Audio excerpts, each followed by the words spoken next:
You had Tillman starting. Looked like he passed up a couple of threes, and I think you addressed that with him. And then I think Jordan passed up on a three.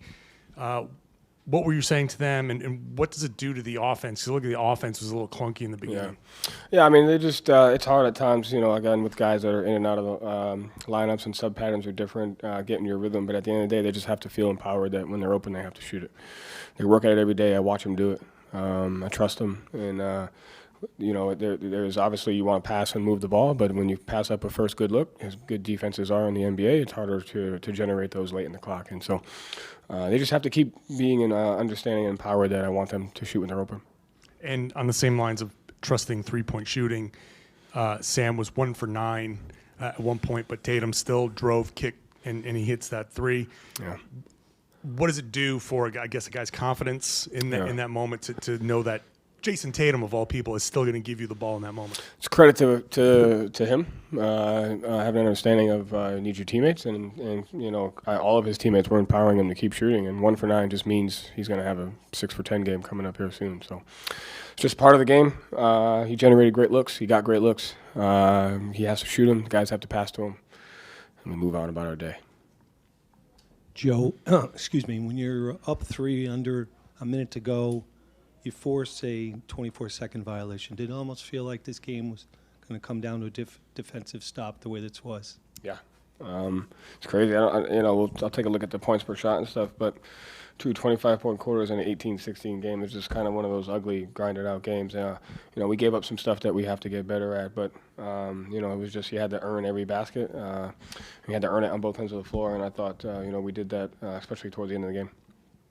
To that end, Joe, Jason had 2 steals tonight. He switches out and gets the stop on Cam Thomas on the shot clock violation. What did you see from him defensively tonight?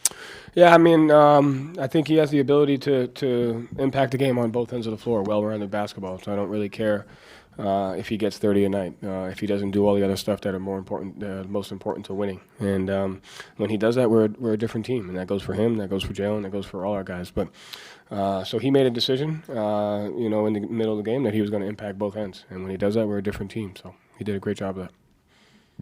Peyton, I don't know if he's taking any maybe different shots he's taken in the past, but his consistency and his presence in the interior seems to be at a different level now. What are you seeing as far as his almost like aggressiveness and like conviction and going for those little windows and shooting through? Yeah, I mean, he's got to do it. I mean, he's it's funny to say this, but he's actually a really good 3-level scorer. I mean, he could shoot threes, he can shoot pull-up twos, and he could create just enough space to get layups off, as you saw tonight. So he's a 3-level scorer. But it's all the stuff. His ball pressure changes the game for us. So he's just a really good, well-rounded basketball player, competitive, nasty. Joe, Cam Thomas was making some tough shots tonight.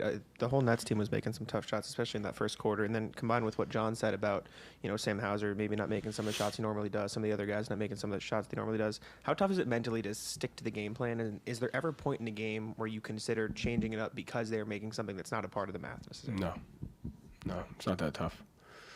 You got to live by principle, not by feeling. Garen, then Sam. Joe, when they're playing, it seemed like they were getting the breaks. They were getting the 50-50 balls. You guys were missing open threes. They were coming back and scoring. Like, how do you kind of change the mental aspect? You guys played harder than they did the fourth quarter and overtime, and they played harder than you did the first 3. How do you, in game, change and become the harder playing team? Yeah, I mean, I don't think the guys make a decision to say they're gonna outplay us. I think it's just having an understanding. Sometimes you just have to give the perspective to the guys. Sometimes we're playing well and things just aren't going the way we need them to go. I mean, the other team has a great coach and great players as well, and but it can wear on you. I thought in the Golden State game, our defense kept us in it in the first half when things weren't going well for us on the offensive end. Tonight, it was a little bit of both, but I just thought we just made enough plays to kind of chip away at it. And I think that's a testament to the team, because I think you have to find ways to win ugly. And that's just kind of how it is over the course of a long year. I also told the guys, it's funny, and it's not an excuse at all, but it's perspective. One of the reasons why we were really good last year is because these are the type of games that you win. When you're down 3 rotation players, you have to find ways to win. And, no one cares that we don't we have guys out. It just doesn't matter. And everyone in the locker room has to know that. We have an expectation to win regardless of who's on the floor. So you got to, shit's not going your way, you just got to figure it out. And so I think I like that mentality of them.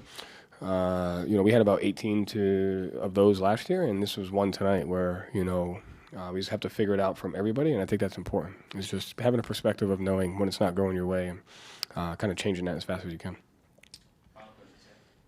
Joe, early in the fourth quarter, key stretch of the game, Drew's out there to kind of lead the way with the guys while Tatum and Derek get a little bit of a rest, assists or scores the first couple of buckets of the quarter, and he kind of carries that momentum over to have a very strong close to the game. What does that say about him as a leader and the poise that he's able to play with, especially with his role changing all the time? Yeah, he's just a Swiss Army knife. I mean, he doesn't really care what his sub pattern is. He just doesn't care. He just plays hard. Doesn't allow things to impact his effort. And so, but you're right. I saw. I thought the middle of the first quarter and the second, he made some physical plays that kind of got us back into it and allowed us to kind of be in that space. And so, he just has an ability to impact the game in different ways, and he's always looking for ways to do that. Thank you, Joe. Thanks.